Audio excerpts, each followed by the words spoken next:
our last discussion, I was kind of talking about critical thinking in more specific terms, like having students go beyond the one factor theory. Being able to think in terms of variables and relationships among factors and variables. And I decided not to say that in the syllabus because I think, what would that mean? That is Latin. But I did say something, more generic, like, a major objective of the course is to develop your ability to use psychological knowledge to, and then it has, sort of the standard ending to that sentence, understand human actions, solve problems, etc. So that really is the overarching goal, to develop some sensibility that's that probably goes beyond what they have right now. They're coming in with this sort of these folk theories, if we can call them that, and it would be a smashing success if at the end those were elaborated further, that they stopped and thought about, a different way of thinking about, the actions that they see or the motivations for human activity. And so really, once we get the arc of saying, we're going to start here and we're going to go here, and let's just pick one and let's go with that one, is going to be the one that we're going to take a look at and then spend some time and say, okay, how does this fit in with the overarching goal, and how does it fit in with, that lesson itself and transition and all those sort of things. So, I don't know, maybe I'm... No, I think that's exactly right.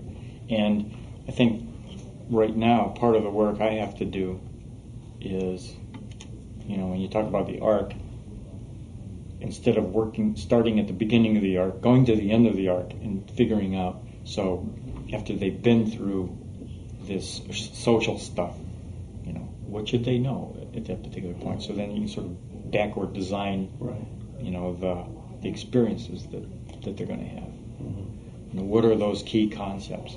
I keep thinking of this in terms of, a set of ideas that are really fundamental to psychology that would serve them well, going on in other classes, certainly, but are really addressing some of the really important ideas within the field in some degree of depth. Why do we want students to even know about this? Other than it's an interesting, social psychological phenomenon. And I think the outcome that I would anticipate coming from this is that they would be able to think in terms of the variables used in these studies.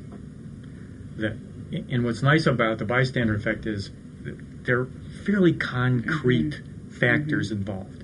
The number of people in a situation, the perception of emergency or not, and things of that sort. So it really does lend itself well to, that idea that there are these antecedents here, there are these factors, and they work in various ways to produce this effect.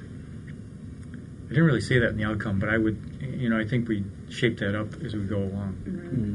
I mean, it really is operating on two levels, and that they could explain this bystander intervention. And to me, if they really understand it, then they ought to be able to make some predictions about how people would actually behave in circumstances. That to me indicates it's not just something they've got down in a rote way, but they can use those concepts to make predictions.